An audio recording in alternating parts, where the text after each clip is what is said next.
Fala galera, então continuando aqui, se liga só na próxima questão, dá uma olhada aqui na tela, ó.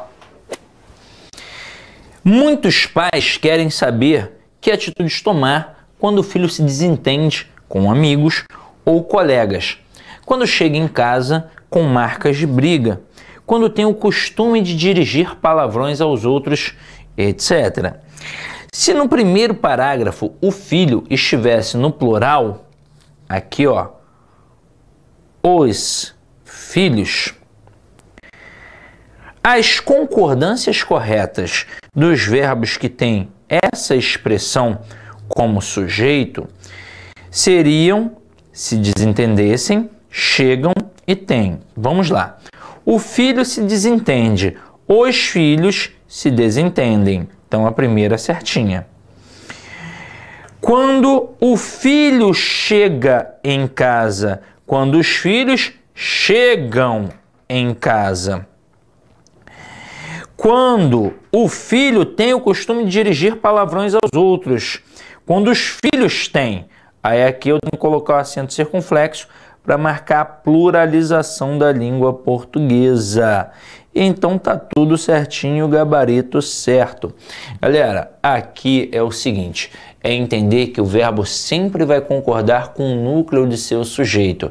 Se o núcleo está no singular, o verbo fica no singular. Se o núcleo está no plural, o verbo fica no plural. Então se eu colocasse assim, ó, o choro das crianças das comunidades carentes nos comovem. Essa frase ela parece certa, mas será que ela está correta? Vamos descobrir, vamos perguntar ao verbo. Quem ou o que nos comove? A resposta é enorme. O choro das crianças das comunidades carentes. Tudo isso é o meu sujeito, tudo isso é o meu sujeito. Agora, quem é o núcleo do sujeito? É o substantivo sem preposição. Então, o termo choro. Não poderia ser crianças porque está preposicionado. Então, como o núcleo do sujeito se encontra no singular, o verbo fica no singular. Então, a frase correta. O choro das crianças das comunidades carentes nos comove, pois o que de fato comove aqui é o choro e não as crianças. Se a intenção fosse dizer que é as crianças, aí sim a frase seria as crianças das comunidades carentes nos comovem. Detalhe, esse das comunidades carentes é uma indicativa de um local determinado. O aluno pode confundir com adjunta adverbial de lugar. Agora, olha só como não é uma adjunta adverbial de lugar. Primeiro, que não tem a preposição em, que é uma preposição muito forte com a essência locativa, uma indicação de lugar. E não é uma estrutura solta. Aqui, se eu tivesse colocado nas comunidades carentes, aí eu teria uma adjunta adverbial de lugar. Aí eu teria. Mas aqui é das comunidades carentes. E esse termo aqui, essa expressão, na verdade, ela não está solta. Não é migratória, eu não consigo colocar em qualquer local da frase como acontece com a adjunta adverbial. Aqui ela está presa à palavra crianças. Ela está especificando, não são quaisquer crianças. Não é a criança da Zona Sul que me comove, é a criança da comunidade carente.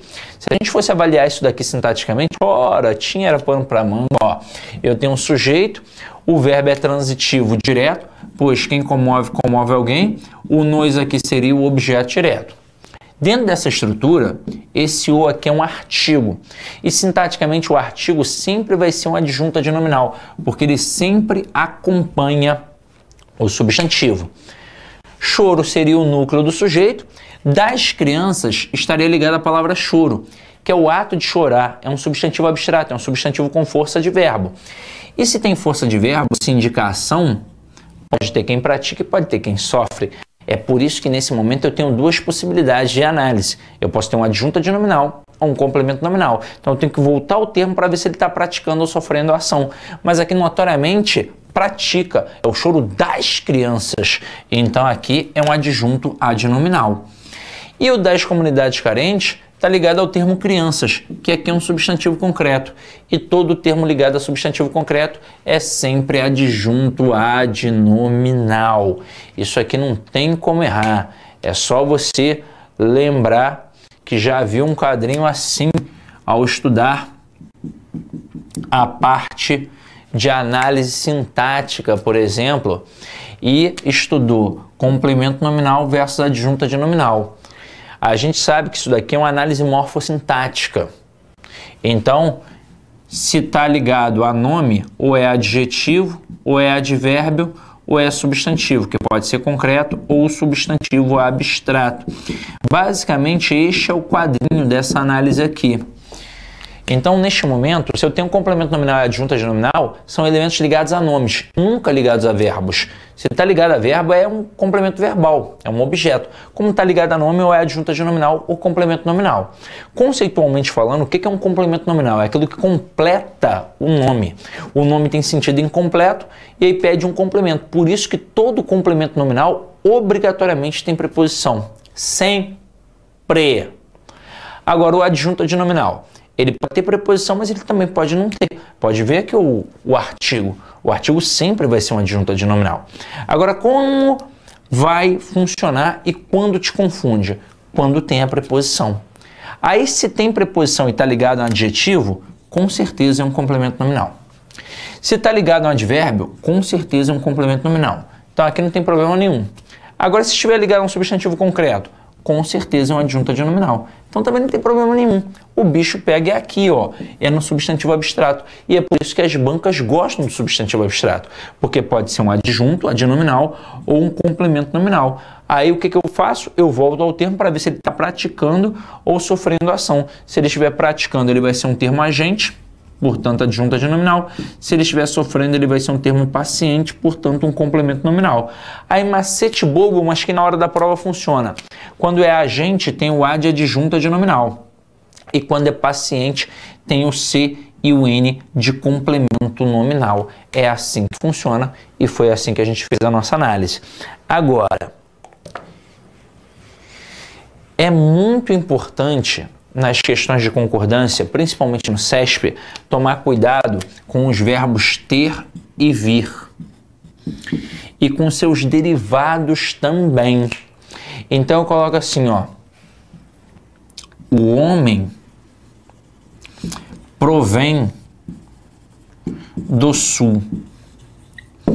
Qual verbo nós utilizamos aqui?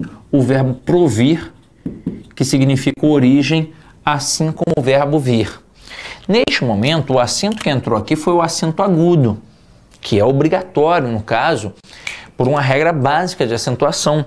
Afinal de contas, é um oxítona terminado em "em", então tem que ter esse acento. Agora, e se eu jogar para o plural? Os homens provêm do sul. Eu posso deixar do jeito que está aqui? Não. Mas e a pronúncia altera? Também não, a pronúncia é a mesma. Só que agora, olha quem é o sujeito. Os homens. Olha quem é um núcleo. Homens. Se o núcleo se encontra no plural, como é que tem que ficar o verbo? No plural. E para isso eu tenho que colocar um acento circunflexo, que é a marca da pluralização na língua portuguesa. Acento só marca plural se for acento circunflexo. Acento agudo é só um pauzinho, então é singular. Acento circunflexo, ó, 2 pauzinhos, então plural, tá? Não confunde isso não. Então aqui, questão perfeita, questão certinha e vamos adiante. Olha aqui a próxima questão, questão 13. É o caso de Maria Sônia, de 75 anos de idade, costarriquenha radicada no Brasil desde os 20 anos, com passagens por Rio, Natal e Avaré, São Paulo. Aí olha só que interessante a estratégia discursiva. Rio todo mundo conhece, Natal todo mundo conhece, Avaré nem todo mundo conhece. Aí ele coloca aqui para mostrar que é em São Paulo.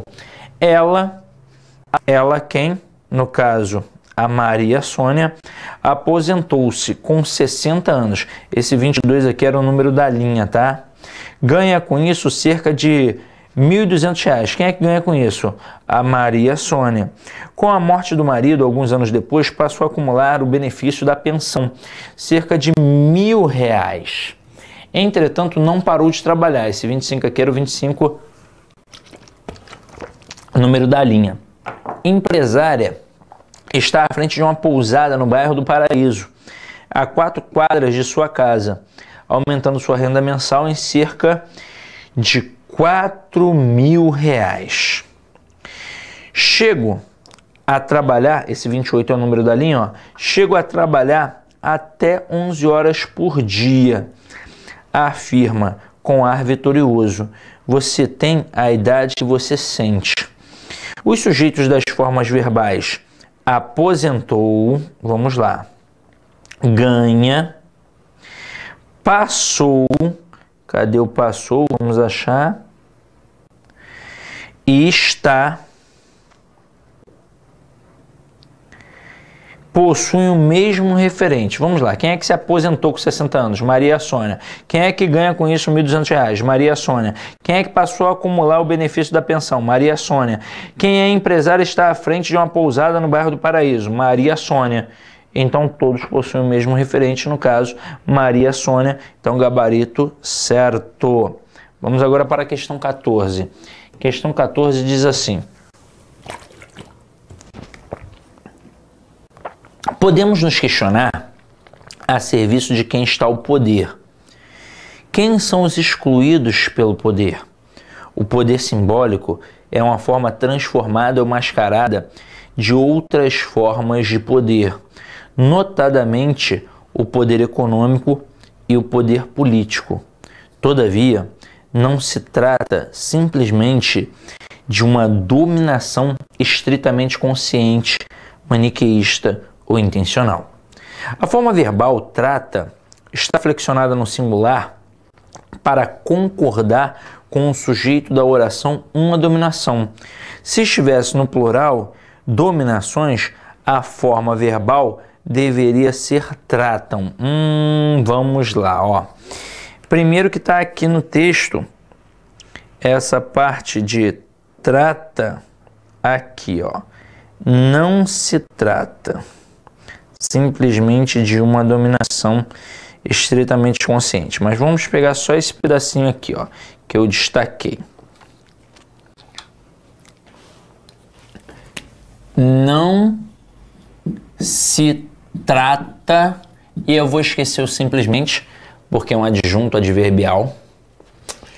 Não se trata de uma dominação. Vamos utilizar só essa parte.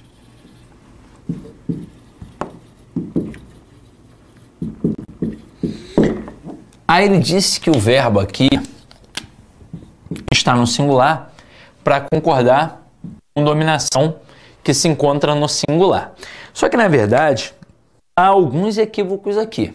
Então, olha só, ele não disse só dominação, ele disse uma dominação.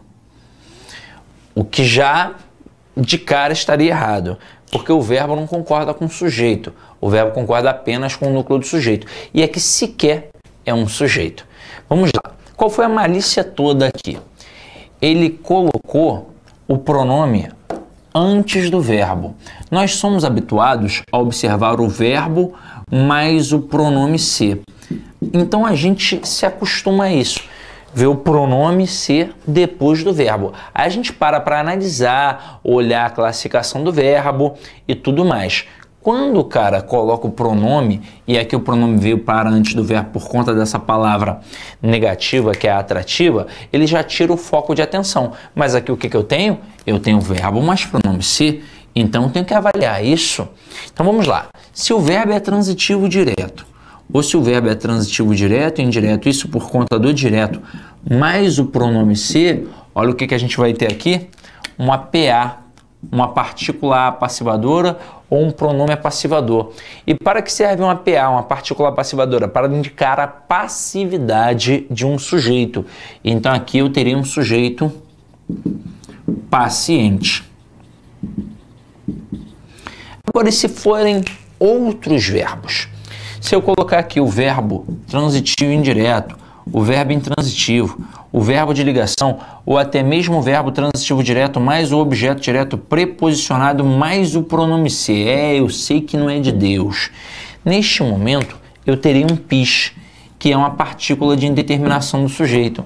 Então, se a PA serve para indicar a passividade de um sujeito, o PIS, que é a partícula de indeterminação do sujeito, serve para mostrar que o sujeito é indeterminado. Aí olha só que interessante isso. Quando a gente estuda no módulo completo de língua portuguesa, a gente tem a oportunidade de estudar todas as funções morfológicas do ser. Você só estuda isso se você fizer um módulo completão. E aí, neste momento, você percebe que perdeu tempo, porque nas provas, de fato, o que cobram mais? PA e PIS. E PA e PIS é assim, é olhar a classificação ali do verbo e pronto, já matou. Olha só como isso é importante, você classifica o sujeito. Com PA você tem sujeito paciente, com PIS você tem sujeito indeterminado. E em relação à concordância verbal, quando tem sujeito paciente, o verbo tem que concordar com o núcleo desse sujeito. Então, se o núcleo aparece no singular, o verbo fica no singular. Se o núcleo aparece no plural, o verbo fica no plural. Como? Mostra aí, Sidney. Vamos lá, ó. Eu coloco assim: aluga-se apartamento. Quem aluga, aluga alguma coisa. Então, verbo transitivo direto. Este pronome ser aqui é uma PA, uma partícula passivadora. Logo, o apartamento aqui é um sujeito, obviamente um sujeito paciente, uma voz passiva sintética. Agora, e se eu colocar aqui, ó, apartamentos? Pode ficar aluga-se apartamentos? Não, porque se apartamentos é o núcleo do sujeito, o verbo tem que concordar com o núcleo do sujeito. Então, aqui teria que ficar alugam-se apartamentos. Apartamentos são alugados. É uma voz passiva sintética. Mas e quando o sujeito é indeterminado? O verbo não concorda com ninguém. Ele fica automaticamente na terceira pessoa do singular. Então eu coloco aqui, ó. Necessita-se de funcionário. O verbo necessitar se encontra no singular para concordar com o funcionário que se encontra no singular? Não, pois quem necessita, necessita de alguma coisa, é um verbo transitivo indireto. Verbo transitivo indireto mais pronome ser, eu tenho um PIS, partícula de indeterminação do sujeito. Então aqui o sujeito é indeterminado. Então automaticamente o verbo já fica na terceira pessoa do singular. Ele não está no singular para concordar com alguém. Até porque o que aparece aqui depois, já que o sujeito é indeterminado, não é sujeito, mas tem que ser alguma coisa. Então, olho para o verbo. O verbo não é transitivo indireto? Então, aqui vai pedir o quê? Um objeto indireto. Pronto, e acabou. Então, matei aqui agora isso. Agora, e se eu pegasse funcionário e colocasse no plural, funcionários? Eu não teria que colocar necessitam-se de funcionários? Não, porque aqui é objeto, e o objeto não concorda com o verbo. O objeto vem só para complementar o sentido do verbo. O objeto nunca vai concordar com o verbo. Quem concorda com o verbo é o núcleo do sujeito, pronto, e acabou. E aí aqui você vai olhar, ó, quem trata, trata de alguma coisa. É um verbo transitivo indireto, mas pronome ser. Esse pronome ser aqui é um PIS. Então o verbo aqui automaticamente vai ficar na terceira pessoa do singular. E de uma dominação aqui, tudo isso vai ser um objeto indireto. Então tanto faz dominação ou dominações. Eu poderia, não se trata de dominações, e ainda assim o verbo ficaria no singular. Ele não iria para o plural não, porque a estrutura é um objeto e não um núcleo do sujeito. Tranquilo? Então olha aqui para a questão. Questão errada. Cuidado com essa malícia aí dos caras, tá? Vamos agora para a questão 15. Questão 15 diz assim: julgue o fragmento de texto apresentado no item abaixo quanto à concordância verbal. Então, eu já sei o que eu vou procurar, hein? Vou procurar o verbo e olhar para o núcleo do sujeito, tá?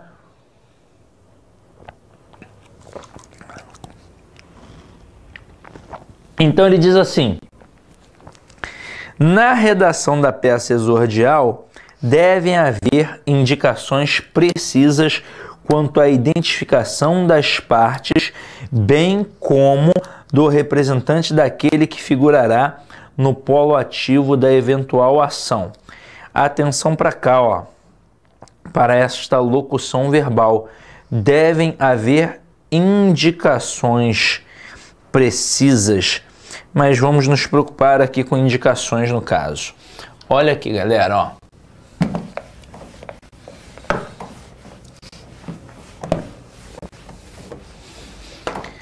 Na questão, o cara colocou devem haver indicações. O que eu tenho aqui? Eu tenho uma locução verbal. Quando eu tenho uma locução verbal, eu tenho um verbo auxiliar e um verbo principal. E aí pensa comigo, quem é que manda? O auxiliar ou o principal? Óbvio que é o principal e o auxiliar só obedece. Para a nossa sorte, de forma geral, não só no CESP, todas as bancas priorizam os verbos haver e existir. Isso é bom pra gente, pois teoricamente a gente meio que domina. O verbo haver no sentido de existir, ele é um verbo impessoal, ele caracteriza uma oração sem sujeito. Já o verbo existir, ele é um verbo pessoal, ele vai ter sujeito. Então aqui, ó, deve ou devem haver indicações. Quem é o verbo principal? Verbo haver. Verbo haver é um verbo impessoal. Indicações, então, não é sujeito. Indicações é um objeto direto. Quando o verbo haver caracteriza oração sem sujeito, ele é classificado como verbo transitivo direto e o elemento que está relacionado a ele funciona como objeto direto. Então, se aqui a oração é sem sujeito, não tem por que alguém da estrutura verbal ir para o plural. Então, se o verbo principal é impessoal, o auxiliar fica, ó, no singular. Então, o certo é deve haver indicações. Então, a questão aqui, ó, ela já se encontra errada. Aí, continuando. Se eu trocasse o haver e colocasse o existir, olha o que ia acontecer, ó. Deve ou devem existir indicações. Neste momento, o verbo principal é o verbo existir e ele é um verbo pessoal. Logo, indicações aqui é sujeito. E se o núcleo do sujeito se apresenta no plural, alguém da estrutura verbal tem que ir para o plural. Quem? O auxiliar. Então vai ficar devem existir indicações. Então é só gravar assim.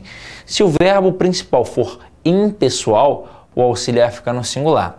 Se o verbo principal for pessoal, o auxiliar vai concordar com o núcleo do sujeito e acabou.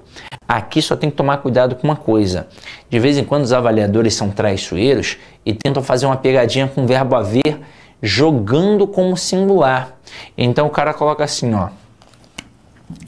Havia ou haviam ocorrido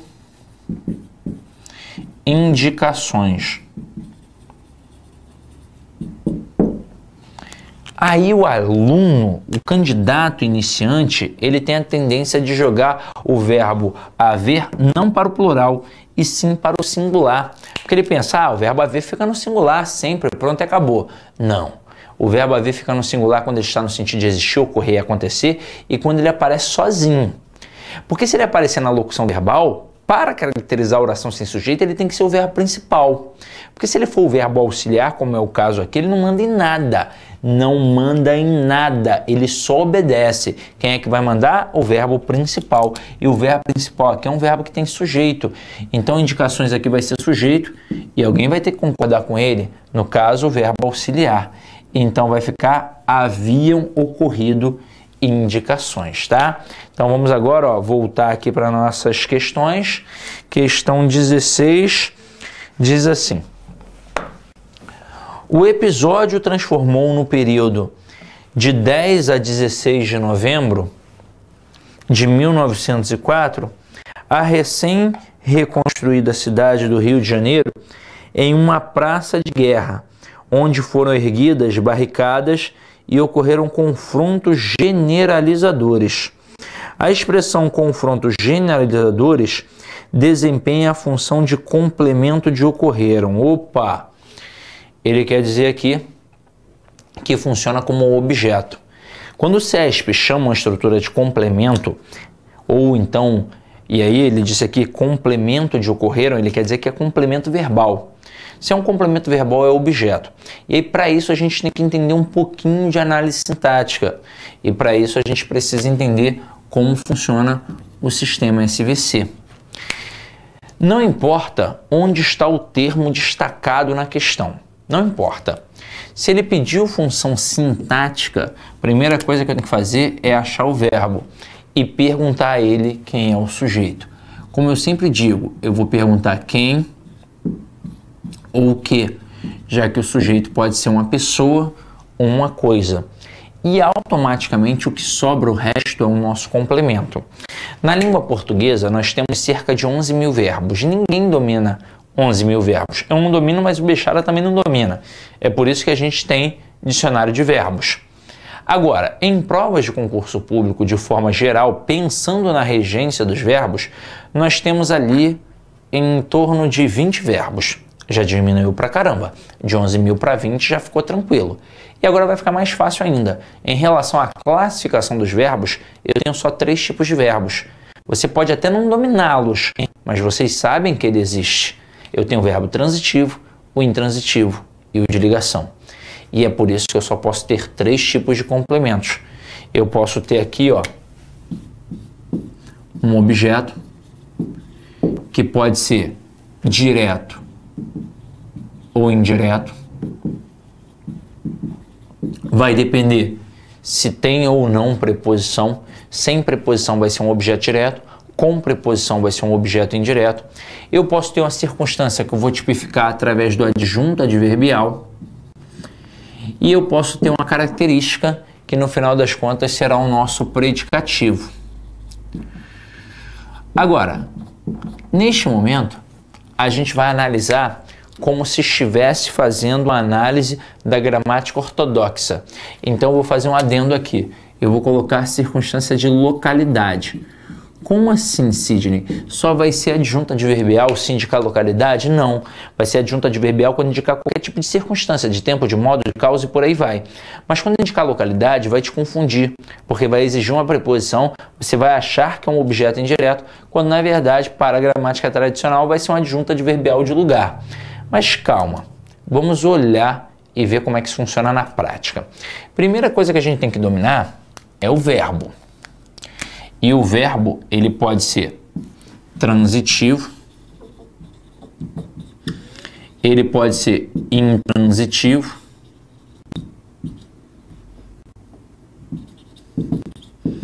e ele pode ser de ligação. Assim você aprendeu na escola. Nós vamos um pouquinho além, pois a nossa banca é uma banca perigosa. Então você tem que saber uma nova roupagem, uma nova nomenclatura para não cair em pegadinhas. Então esses 2 primeiros verbos aqui, ó, os verbos transitivos e intransitivos, eles também podem ser chamados de verbos nocionais. O que é isso? É um verbo que vai me dar uma noção, um sentido, um significado, uma ideia de ação. E exatamente por este fator que eles encabeçam o predicado verbal. Só que eles também podem ser chamados de verbos significativos. E o que é isso? É a mesma coisa. É um verbo que vai me dar um significado, um sentido, uma noção, uma ideia de ação. Já o verbo de ligação, a gente sabe muito bem que ele não indica ação. Ele indica estado, qualidade, atributo, característica. E aí na prova ele pode ser chamado de verbo de ligação, ou então pode ser chamado de verbo não nocional, ou então de verbo não significativo, ou melhor ainda, pode ser que ele seja chamado de verbo relacional, porque ele está ali apenas para relacionar o sujeito ao seu predicativo, ou então pode ser que ele seja chamado de verbo copulativo. Agora, o que nos interessa é saber que este verbo, encabeça aquilo que a gente chama de predicado nominal. Mas eu quis chamar a atenção para os verbos que indicam ação, porque na escola a gente aprende que o verbo transitivo tem sentido incompleto e que o verbo intransitivo tem sentido completo. E aqui começou o problema na nossa vida. É completo e incompleto em relação a quê? Na verdade, em relação ao sentido de ação. Então, se eu utilizo uma frase que tem o sujeito e o verbo apenas e eu não entendo, o que eu não entendi? A ação manifestada pelo verbo. Logo, eu percebo que o sentido é incompleto. Porque se eu não entender, eu vou fazer uma pergunta. E se eu faço uma pergunta, eu mostro que ele é incompleto, vou classificá-lo como transitivo e obrigatoriamente ele vai exigir aquilo que a gente chama de complemento verbal. Então, falei de complemento verbal, obrigatoriamente estou falando de um objeto, seja ele direto ou indireto. Inclusive, o CESP gosta de chamar o objeto direto de complemento direto e o objeto indireto de complemento indireto. Pode aparecer assim também. Agora, e quando é que vai ter sentido completo? Vai ser mais ou menos assim, chego para você com uma frase que tem sujeito e verbo apenas e eu entendo. O que eu entendi? A ação manifestada pelo verbo. E se eu entendi, eu não vou fazer pergunta. E se eu não faço pergunta, eu mostro que o sentido é completo, vou classificá-lo como intransitivo e teoricamente ele não pede nada. O problema é que nem tudo estava completo, perfeito na escola. O verbo transitivo, ele de fato tem 100% de sentido incompleto. Ele sempre vai ser o verbinho da pergunta, ele sempre vai exigir um complemento verbal, sempre um objeto. Agora o verbo intransitivo, ele tem 99,9% de sentido completo.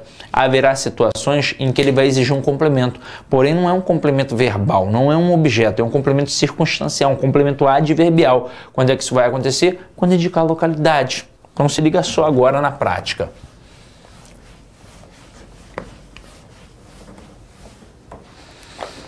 Eu coloco assim, ó. Alexandre comprou um carro.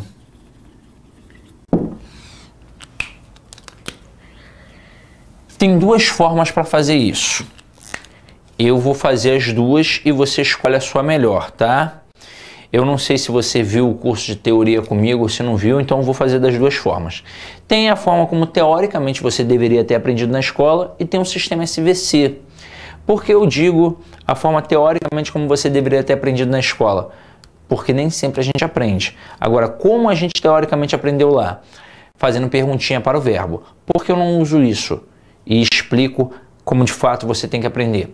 Porque nem sempre o verbo responde da forma correta. Ele, na verdade, responde de acordo com o conhecimento que eu tenho. Um verbo perigoso, o verbo chegar. No dia a dia, a gente coloca a preposição em. Eu digo que cheguei em casa, que cheguei no trabalho, que cheguei no colégio. Mas o correto é colocar a preposição a, é dizer cheguei a casa, cheguei ao trabalho, cheguei ao colégio. Mas olha só quão perigoso ele é. Vamos supor que você tenha 30 anos. Durante 30 anos você utilizou com a preposição em. Para você o certo é com a preposição em. Eu digo que hoje não é a preposição em e sim a preposição a. Aí daqui a um mês você vai fazer a prova. E aí? Se você não passasse por isso a partir de hoje, você vai colocar na prova com a preposição em. Então tem que tomar muito cuidado. O erro do cotidiano vai te derrubar na prova. Então você tem que trazer isso para o teu vocabulário no dia a dia. Você não pode mais dizer cheguei em casa, cheguei no trabalho. Você tem que dizer cheguei a casa, cheguei ao trabalho. É assim que você tem que fazer no seu dia a dia. As pessoas vão olhar e vão pensar, burrão, hein? Mas não se importa com isso não. Você tem que fazer o certo, tá? Então aqui, ó, se eu chegasse para você do nada e dissesse, Alexandre comprou, você iria entender? Não, você perguntaria o quê? Então só o fato de perguntar o quê já mostra que o verbo tem um objeto. Olha só que interessante, na tua pergunta tem preposição? Não. Então o complemento é sem preposição, portanto um objeto direto. Olha que fácil, mas isso aqui é perigoso. Então o sistema SVC serve de suporte. Então vamos lá. Vou achar aqui o verbo, vou perguntar a ele quem é o sujeito e o resto é o complemento. E eu te pergunto, neste momento, carro é característica? Não. Carro é circunstância? Não. Carro é um objeto. E eu vou te dar uma informação que não te deram antes. Olha aquele complemento aqui, ó. Tá aqui o verbo e tá aqui o complemento.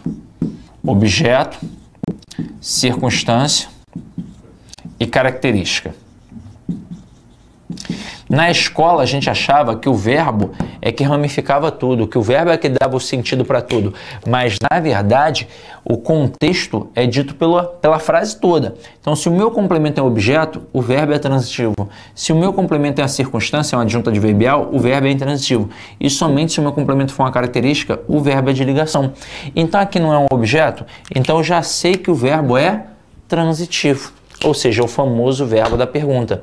E nesse contexto, quem compra, compra alguma coisa. Então, ó, de forma bem visual, mão direita é o verbo, mão esquerda é o complemento, caso exista. Então, ó, quem compra, compra alguma coisa.